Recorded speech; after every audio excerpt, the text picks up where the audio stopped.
এই মুহূর্তে সবচেয়ে বিরাট বড় খবর, বাজেটে ডিএ বৃদ্ধির ঘোষণা পরও অনড় সংগ্রামী যৌথ মঞ্চ।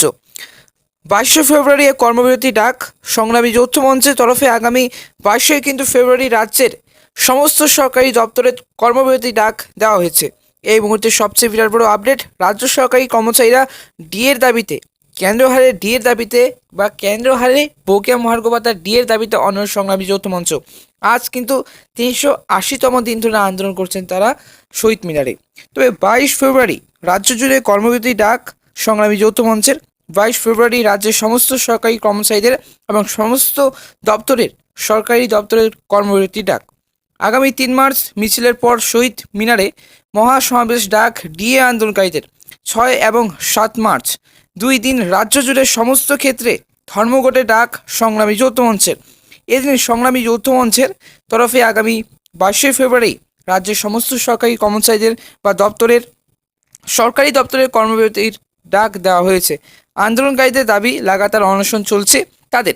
18 ফেব্রুয়ারি দক্ষিণ 24 পরগনার বারুইপুরে জেলা পরিষদের দপ্তরের সামনে একদিন প্রতীকী অনশন কর্মসূচি।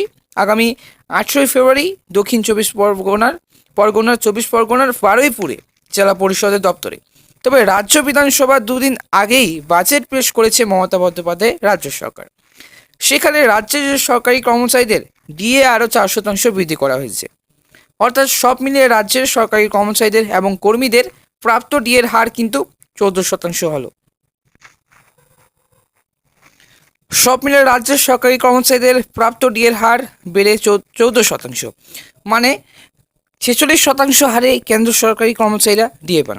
কেন্দ্রের সঙ্গে ফারাক এবার কমলো আরও কিছুটা।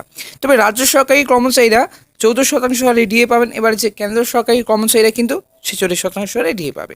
কেন্দ্রের সঙ্গে ফারাক এই মুহূর্তে কিন্তু 32%। তবে 32% কিন্তু ফারাক রয়েছে। চলতি বছরের যে মে মাস থেকে কার্যকর হবে নতুন হারে ডিএ, মানে 14% যে ডিএ মোট ডিএ পাবে।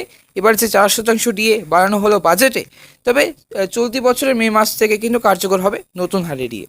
এর আগে ডিসেম্বরেও কিন্তু এক দফা ডিএ বাড়ানো হয় রাজ্যের সরকারি কর্মচারীদের। প্রাক বড়দিন অনুষ্ঠানে গিয়েও কিন্তু সেবারও কিন্তু 4% ডিএ বাড়ানোর ঘোষণা করেন রাজ্যের মুখ্যমন্ত্রী ডিসেম্বরে বড়দিনের উপলক্ষে। তবে কিন্তু তারপরও নিজেদের যে অবস্থান অনড় সংগ্রামী যৌথ মঞ্চ, কেন্দ্র সরকারের কর্মীরা যে হারে ডিএ পান রাজ্যকে কিন্তু সেই একই হারে ডিএ দিতে হবে বলে দাবি তাদের। এখনও পর্যন্ত সেই দাবিতে রাজ্য সরকারি কর্মচারীরা শহীদ মিনারে কিন্তু অনড় অবস্থান করছেন। এখনও পর্যন্ত কলকাতায় শহীদ মিনারে আন্দোলন কি করছেন, সংগ্রামী যৌথ মঞ্চ অনড় করছেন। তবে অনশন আজ কিন্তু 22 দিন ধরে অনশন করছেন। তবে যদিও আন্দোলনকারীদের দাবি মানে নারাজ রাজ্য সরকারি কর্মচারীদের বা রাজ্য সরকারের দাবি, কেন্দ্র এবং রাজ্যের বেতন পরিকাঠামো কিন্তু সম্পূর্ণ আলাদা। মানে রাজ্য সরকারের দাবি বা কেন্দ্র সরকারি কর্মচারীদের এবার কমিশন চালু থাকা সত্ত্বেও কিন্তু সরকারি কর্মচারীদের বাড়তি ডিএ দেওয়া হয়। রাজ্য সরকারের এটা নিজের ইচ্ছে দেয়, ডিএ দিতে মোটেই বাধ্য নয় রাজ্য সরকার। 2004 সালে পুরনো পেনশন প্রকল্প তুলে দিয়ে কিন্তু কেন্দ্র সরকারি কর্মচারীদের নতুন পেনশন প্রকল্প চালু হয়। মানে 2004 সালে, মানে 2004 সাল থেকে যে পুরনো পেনশন প্রকল্প তুলে দিয়ে কেন্দ্র সরকারি কর্মীদের জন্য নতুন পেনশন প্রকল্প চালু হয়। একাধিক রাজ্যেও কিন্তু সেই ব্যবস্থা চালু হয়। পুরনো পেনশন প্রকল্প অনুযায়ী 20 বছর চাকরি করে অবসর নিলে মূল বেতনের যে 50% পেনশন পাওয়া যেত। নতুন পেনশন প্রকল্পে মূল বেতনের যে 14% কেটে নিয়ে পেনশন তহবিলে কিন্তু জমা করা হয়, তাতে আরও কিন্তু 10% দেয় সরকার।